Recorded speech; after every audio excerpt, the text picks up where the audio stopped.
Let's talk to our next guest. He's former Labour Special Advisor. He's also now Associate Editor of Labour Uncut. Kevin Marr. Very good morning to you, Kevin. Morning, Julia. Morning, Kevin. Oh, yes. Philip wants to have words as well. That's going to be awkward. Kevin, what do you make of Keir Starmer's trip to China? Because, I mean, you know, he's been called kowtow Keir, never hear Keir. But, you know, if he's going to do a good trade deal, fine. It's not a trade deal. He haven't even agreed tariffs on whiskey. He was granted 40 minutes with the most powerful man in China, most powerful individual man in the world, realistically. And he got 80 minutes and we're all supposed to go, oh, aren't we lucky, aren't we lucky? But what has he actually got for us? Well, I mean, it's the first trip for a British Prime Minister since 2018. I think that's worth saying at the start. Why? Why? Is it historic, as keep being told? No, it's not historic. It's not. This isn't Nixon going to China in '73. But it's, I think, still significant because, particularly in those intervening years, China has galloped along economically. It's the second largest economy in the world. You know, it's going to be a force throughout the 21st century. The thing that's going to hold China back, of course, is its population policies by the look of it, by the middle of the century. But for now, it's an important global player. And you know, if you in the interconnected global economy that we've got, we need to have good terms with the second largest potential export market. We do, but we don't have to necessarily go and like shake hands and be lovey-dovey with this guy. They want to sell us stuff. We want to buy cheap tat. Pretty much. The Prime Minister and Ed Miliband want to basically dough down our entire economy by buying cheaper solar panels and wind turbines and EVs. I mean, no one needs to have a meeting on a red carpet for that. No, absolutely. This is a transactional relationship. Of course, it's going to be. In a sense, you know, you sup with a long spoon when you deal with China, given China's lack of respect for democracy and human rights and all the rest of it. But we also deal with lots of countries around the world that have got dismal human rights records. I mean, look at the Saudis or whoever you like. So there's a kind of an economic imperative to doing that. It's better to have good relations with China than bad relations with China, and in a sense, that's all this visit really entails. What did you make of this announcement that Chinese police are going to help stop channel crossings under a deal agreed, where basically they're going to link an intelligence sharing agreement to halt the supply routes of gear for smuggling gangs, in particular, roughly 2/3 of the engines on the boats that are being used by channel migrants are coming from China, and therefore they're going to try and stop that. I mean, A, they're not going to. B, they can't stop it. And C, is that how we're smashing the gangs this week? I mean, it's a little bit trite, but it also underscores the point that economically China is an absolute global powerhouse, and it's making stuff and selling stuff to us in the West at a right. How are they managing that? Is it helped by the fact that they actually use fossil fuels to fuel their energy? Of course they do. I mean, the Chinese will say, "Well, we didn't wreck the global we didn't wreck the global environment for the last 200 years. You did in the West." That's what they would say. But China's also galloping along with renewables at the same time. Yes, it's opening coal mines. Yes, but it's also galloping along with renewables as well, and that's worth understanding, because if we have a tilt in China and China goes more down that road, they won't. Because they may be evil and murderous, but they ain't stupid. They're flogging us, as you say, all our solar panels. So I mean, you know, they are the kind of cutting edge of a lot of this, and you know, it's encouraging China to be a good global citizen as well. I mean, that's such a load of nonsense. The big mistake we've made, and America's made, principally, giving China favoured trading status for 40, 50 years, is we did not insist on democratization going hand in hand with economic liberalization. That's the big mistake we've made with China, and we may make in other places, which we shouldn't make again, which is we want you to ante up, we want human rights, we want democracy, we want transparency. It's no good saying, as the Chinese will say, well, we're all about stability and we're all about predictability. Yes, you are, but that's because you do it at the end of an AK-47. What we want to see is proper respect for democracy and human rights going alongside economic development. And that's the big mistake we made in the second half of the 20th century. Talking about respect for human rights, respect for democracy, it was press story today that some of the Labour councils that apparently decided of their own free will when given the option to delay their local elections by a year, 29 councils in total, most of them being Labour councils, not all though, to the shame of the other parties, basically said they were getting a lot of pressure, it's been revealed, from the Labour Party's central office. Basically, you know, we want you to cancel these elections, because basically they knew that they were going to do badly, Reform, the Greens taking them on. It doesn't sound like this Labour government, a big fan of democracy either. Well, it's an interesting one. I mean, in all candour, what you're seeing here is a rather unusual red-blue alliance to keep reform out. I mean, I think that's the geopolitics of what's happened here. You've got a lot of Tory councils, they're not all mainly Labour councils, a lot of Tory councils as well. No, they are mainly Labour councils that have agreed to do this. But yeah, there's a lot of Tory district councils. There are a few Tory councils, but most of them are Labour-run councils. It's a red-blue alliance to say let's keep reform. But the only reason councils are able to delay these elections is because the government is allowed to do that under an Act of Parliament which allows for council elections or any elections to be delayed or cancelled if there is a really serious it's an emergency. There's extreme circumstances such as war and I disagree with this, but a pandemic. There is neither at the current time. There's bureaucratic rearranging of desks going on. That's not a good enough reason. It's existential in as much as the county councils and the district councils are going to be abolished.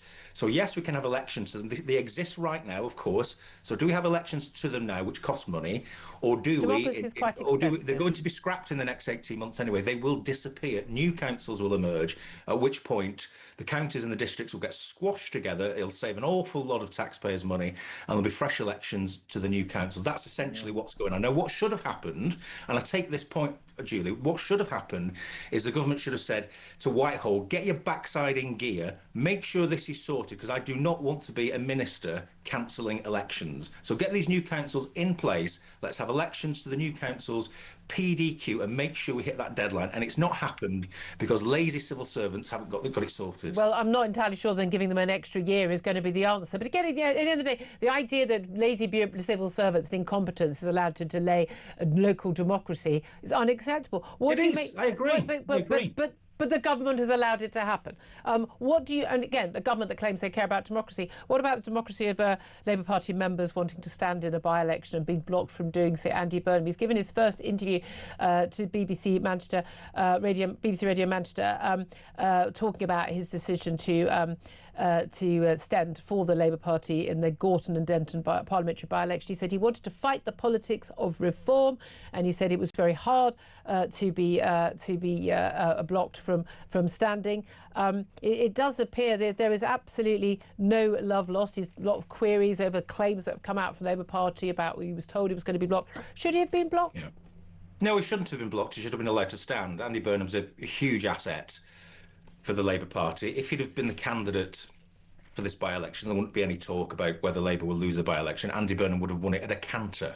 But then there'd be the mayorality of the... Yes, it would have required a by-election there, but we have by-elections like this all the time. It's not that unusual. Well, hold on a minute. You were just saying that with local elections and all the cost. I mean, the cost of running 20 constituency by-elections, effectively, which is what a mayoralty in Manchester would be.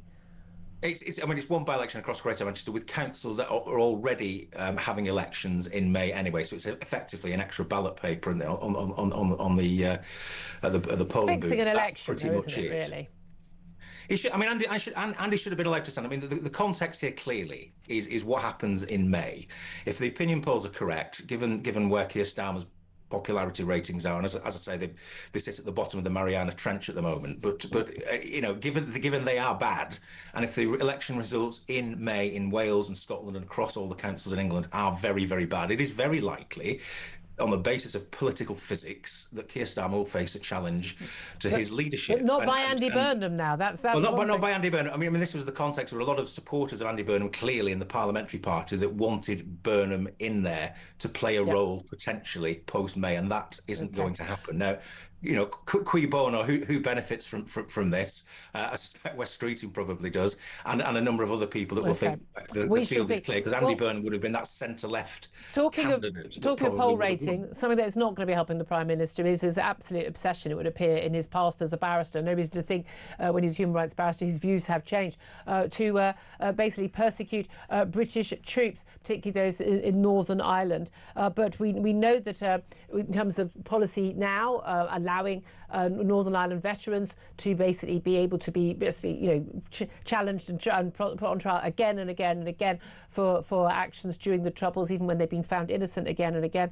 And we also know that he has worked in the past with Lord Hermer, of course, his big mate, now Attorney General's human rights barrister, also with Phil Shiner, completely disgraced solicitor, found to have basically made up evidence about British troops serving in Iraq. He's now, he's no longer a solicitor and convicted of fraud for those crimes. But he also contributed to a book edited by Phil Shiner, a disgraced lawyer, calling for European human rights laws, the ECHR, to be used to investigate British troops in Iraq. Why does our Prime Minister hate our troops so much? Well, I don't think he does. And I think Keir Starmer clearly in his previous life was and is, I guess, a very well-respected human rights advocate and expert often in complex areas of law. Now, this story about this case that was brought in 2007 about 6 killed Iraqis and the circumstances in which they were killed, which apparently has changed, bring the ECHR into orbit and has changed the approach to prosecution of soldiers. Downing Street are very clear this morning that Keir Starmer did not act as an advocate, that he acted as an advisor to the court on areas of complex human rights. He did it pro bono. And that was it. For free. He chose to do it. He did it for free, but then again, lots of advocates and lots of PR professionals and lobbyists do things for free because it helps them in their professional life. Barristers take money for cases that are part of their job. They do, but the story is substantially not true. Is the issue. It makes a great story, but it's not true. Well, it is true. Can I bring Philip Ingram in? Do you mind? I know you know each other. Yeah. Former senior military intelligence officer. I know you want to ask Kevin Meagher a question. Well, it's Kevin. You look at the prosecution of troops in Iraq. We're seeing the same thing about prosecution of troops in Northern Ireland, but we're not seeing a call from all sides in Northern Ireland for a line to be drawn under things where terrorists have been given on-the-run letters. There has been early release for those that were prosecuted under the Good Friday Agreement. Would you not agree that we should actually, until everything is sorted out, because it's a mess, draw a line under all of it? And have everyone investigated again equally from terrorist organisations or from the security forces under the law? Kevin Meagher?